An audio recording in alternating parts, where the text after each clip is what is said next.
You our special It stories on how information technology dominates our everyday lives. That's right. Tonight, computer software designed to make life easier is now running amok. From politics to the music biz, you can call it the battle of the bots.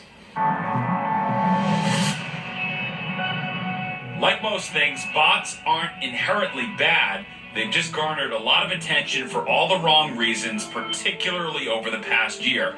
So, what exactly are they? A bot is a small program or app that runs on the internet and does what a human would do, but does it a lot faster and does it repetitively, and you don't have to pay much for it. Bots are what allows Google to index the web, but they're also what allows scalpers to snap up all the tickets to concerts. It's the 2016 presidential election, though, that's really put bots in the spotlight. At a recent congressional inquiry into Russian interference into the election, Senator Dianne Feinstein described the issue in stark terms. What we're talking about is the beginning of cyber warfare.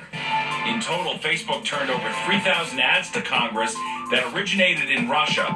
Many, like this one operating under the name of the Heart of Texas, sought to exploit anti-Hillary sentiment among those who identified themselves as patriotic. Its ads were paid for by Russian sources. I think it was very easy. And because they seemed to be extremely realistic, they were very on point in terms of certain issues, and they were absolutely designed for maximum impact. Twitter is the other active front in the war. This tweet of comedian Aziz Ansari sought to mislead people into thinking they could vote via text message. For a normal human being, you wouldn't really know that something was being sent to you by a bot. I mean, unless you looked at it and said, this looks like spam. But more and more of these bots are rapid firing things to consumers that look like they're the real deal. And social media expert Chris Dessy says studies have shown a bot can make friends with a real person on social media upwards of 80% of the time.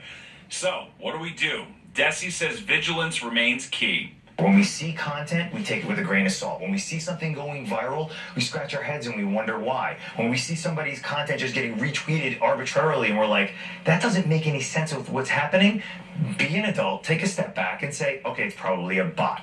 The problem is, not everybody has that sensibility. There are some encouraging signs. Earlier this year, Ticketmaster launched a verified fan program.